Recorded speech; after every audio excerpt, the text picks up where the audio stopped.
Our topic third, the Nazi world view. देखा हमने यहाँ तक किस तरह से वर्ल्ड वार हुआ और फाइनली उसमें जर्मनी ने सरेंडर किया और हिटलर और उसके साथ में जो उसके और भी सपोर्टर थे उन लोगों ने सुसाइड कर लिया। और वहाँ जापान के ऊपर अमेरिका ने एटम बम डाला। 6 अगस्त 1945 को हिरोशिमा और 9 अगस्त 1945 को नागासाकी पे, और फिर जापान ने सरेंडर किया और सेकेंड वर्ल्ड वार एंड हो गया। लेकिन वर्ल्ड वार के बाद हमने जब उसको चेक किया गया तो नाजी का वर्ल्ड व्यू मिला कि नाजी क्या सोचते थे दुनिया के बारे में, उनकी समझ क्या थी विश्व के बारे में। Let us see the crime that Nazi committed were linked to a system of belief and set of practice.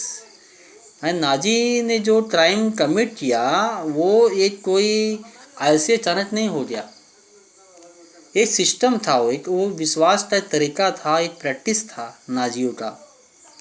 Nazi ideology was synonymous with the Hitler's world view. और हिटलर का जो सोच था विश्व के बारे में, दुनिया के बारे में, वही नाजियों का बना था ideology. According to this there was no equality between people. यानी जो हिटलर का वर्ल्ड व्यू था, जो बाद में नाजी का आइडियोलॉजी बना था, उनका मानना था कि लोगों के बीच में कोई समानता नहीं है। हम बोलते हैं ना आज डेमोक्रेसी मतलब इक्वालिटी, सबके लिए बराबरी का दर्जा मिलना चाहिए, उसका मानना था ऐसा नहीं है, मनुष्य समान नहीं है उनका मानना था। But only A racial hierarchy, उसका मानना था रेशियल जिसको बोलते हैं वर्ण व्यवस्था, वर्ण सिस्टम से ही इसमें सिस्टम बना हुआ है। यानी इंसानों में भी ग्रुप है, सभी इंसान बराबर वो नहीं मानता था। जैसे कि हमारे पास बहुत से रेस हैं, रेस यानी RACE। अब ये रेस का 2 मीनिंग होता है। एक रेस होता है जो हम दौड़ते हैं जिसमें कि कंपटीशन होता है, वो एक रेस होता है। दूसरा रेस होता है वर्ण, यानी इंसान का जो बनावट होता है, चेहरे का, स्किन का, बॉडी का, वो होता है रेस। जिसे बोला जाए वाइट पीपल, यानी गोरे लोग, उनकी स्किन गोरी होती है, वाइट होती है, आँखें नीली या भूरी या काली ऐसे होते हैं। फिर सेकंड पॉइंट है आपका black people. So black people are colour, उनका कैसा हो, स्किन कलर ब्लैक कलर। देखिए उनके बाल भी कुछ अलग ही होते हैं, वो लंबे लंबे होते हैं, ठीक है, उस तरह से। फिर Jew people, then we can say the brown skin people. जैसे हम लोग इंडियन पीपल हैं, हम ना बहुत गोरे हैं और ना बहुत काले हैं, हम लोग मीडियम में आते हैं। फिर आता है येलो स्किन, चाइनीज़ टाइप के, ठीक है। तो according to this Hitler said कि there is no equality between the people. In this view, blonde, blue-eyed, Nordic German Aryans were at the top। यानी ऐसे जो ब्लॉन्ड हो, यानी दिखने में बहुत सुंदर लगे, लंबे चौड़े, लंबी सीधी नाक, आंखें नीली हो, ठीक है, और नॉर्डिक जर्मन आर्य हो, उसको उसने टॉप में माना। While Jews were located at the lowest rung. और जो ज्यू पीपल थे, इसको हम यहूदी बोलते हैं, उनको सबसे नीचे दर्जे का उसने माना इंसान। They came to be regarded as an anti race. जीव को तो उसने इंसान ही नहीं माना, उसने बोला एक्चुअली इंसान लायक है ही नहीं, एंटी रेस है, ये वर्ण के खिलाफ है। The arch enemies of the Aryans, उन्होंने बोला कि ये जीव हैं, ये एंटी रेस हैं और आर्यन के तो सबसे बड़े दुश्मन है। आर्य पीपल के सबसे बड़े दुश्मन कौन है? जीव पीपल। ये हिटलर की आइडियोलॉजी बोलती थी, नाजी की सोच बोलती थी।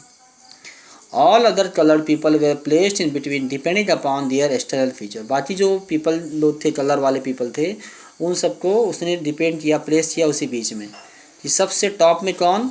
Nordic German Aryan. कैसे दिखने वाले? जिनकी आँखें नीली हो और दिखने में बहुत सुंदर हो, लंबे हों, गोरे हों, उनकी नाक बिल्कुल सीधी हो, ऐसे। All other colored people were placed in between them. Hitler's racism borrowed from thinkers like Charles Darwin and Herbert Spencer. Hitler ने जो ये रेसिज्म का आइडिया लाया था, उसने वो लिया था आइडिया जिससे थिंकर से, जो सोचने वाले बुद्धिमान लोग थे, जिनका नाम था चार्ल्स डार्विन। देखो आपने पढ़ा होगा साइंस में, नाम पढ़ा होगा Charles Darwin and Herbert Spencer. Darwin was a natural scientist. देखिए डार्विन कौन थे? एक नेचुरल साइंटिस्ट थे, who tried to explain the creation of plant and animal through the concept of evolution and natural selection।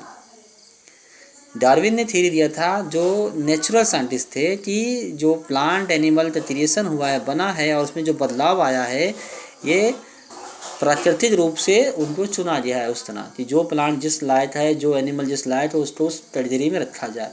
ये nature ने चुना है, ये मानना था डार्विन का, चार्ल्स डार्विन का, और यही आइडिया हिटलर ही मानता था। Herbert Spencer later added the idea of survival of the fittest, और बाद में हर्बर्ट स्पेंसर ने आइडिया दिया था कि जो फिटेस्ट होगा वही सर्वाइव करेगा। So according to this idea, only those species survived on Earth that could adapt themselves to changing climate conditions. और इस सबसे क्या हुआ कि वही स्पेसीज यानी वही प्रजातियां अर्थ पे सर्वाइव कर पाई जो अपने आप को बदल पाई, जिस तरह से क्लाइमेट कंडीशन बदल रहे थे, जिस तरह से मौसम बदल रहा था, उस तरह अपने आप को बदल पाए, वही सर्वाइव कर पाए। So we should bear in mind that Darwin never advocated human intervention in what he thought was a purely natural process of selection. कि डार्विन ने कभी नहीं, we should bear in mind that Darwin never did human intervention in what he thought was a purely natural process of selection. And Darwin का कहना यह था कि जो नेचुरल वे से, जो प्राकृतिक रूप से सिलेक्शन हुआ है, जिसको चुना गया है जिस काम के लिए, उसमें कोई ह्यूमन इंटरवेंशन है, कोई मनुष्य उसमें इंटरवेन ना करे। However his ideas were used by racist thinkers and politicians to justify imperial rule over conquered people। उनके आइडिया को लोगों ने गलत तरीके से अपने लिए यूज़ कर लिया। जिन लोगों को उन्होंने हराया उनके ऊपर रूल करने के लिए, इम्पीरियलिज्म को फैलाने के लिए। So the Nazi argument was simple, the strongest race would survive and weak ones would perish. उनका आर्ग्यूमेंट यही था कि जो सबसे स्ट्रॉन्गेस्ट पीपल है वो सर्वाइव करेंगे और जो कमज़ोर हैं वो ख़त्म हो जाएंगे। So the Aryan race was the finest. उनका मानना था कि आर्यन जो रेस है, जो नॉर्डिक जर्मन आर्यन है, वो रेस फाइनेस्ट है। It had to retain its purity, become stronger and dominate the world. तो उसको अपनी प्योरिटी को संभालना होगा, यानी उसमें कोई मिक्सर ना हो, मजबूत बने और पूरी दुनिया को जीत लें। ये उनका व्यू था। ये हुआ पहला व्यू। दूसरा व्यू और भी है। The other aspect of Hitler's ideology related to the geopolitical concept of Lebensraum. Lebensraum का मतलब है, ये जर्मन लैंग्वेज है, इसका मीनिंग बनता है लिविंग स्पेस। मिला आपको? लेबेनसराउम जो मतलब है लिविंग स्पेस, इंग्लिश मीनिंग। ये भी आइडियोलॉजी था हिटलर का। He believe that new territories had to be acquired for settlement and this would enhance the area of mother country while enabling the settlers on new lands to retain an intimate link with the place of their origin. It would also enhance the material resources and power of the German nation. तो उसका मानना यह था कि लेबेनसराउम policy use करना चाहिए कि हमें नए नए एरिया जीतना चाहिए, नए नए लैंड सेटलमेंट होना चाहिए। इससे हमारा वर्ल्ड जो मदर कंट्री वो बढ़ेगा और हमारे जो सेटलर हैं उनको नई ज़मीन मिलेगी। इस तरह से हमारा ओरिजिन बढ़ेगा और इस तरह हमारा रिसोर्स बढ़ेगा और हमारा जर्मन नेशन का पावर बढ़ेगा। ये उसका मानना था। Hitler intended to extend German boundaries by moving eastward to concentrate all Germans geographically in one place. Poland became the laboratory for this experimentation. उसका इंटेंशन था कि जर्मन की बाउंड्री जो होगी ईस्टवर्ड बढ़ेंगे, ईस्टर्न यूरोप में, and all German people should come there at the one place. और उसमें उसने देखा सबसे पहले पोलैंड, तो पोलैंड को जीत के उसने वहाँ पे जर्मन पीपल को एस्टैब्लिश किया। तो इस तरह से नाजी वर्ल्ड व्यू शुरू होता है कि क्या सोचता था हिटलर। तो according to Hitler which race was the top at the hierarchy of human race. तो क्या आंसर दोगे आप? Blond, blue white and Nordic German Aryan were the top and who were at the bottom. तो लिखोगे आप Jew people.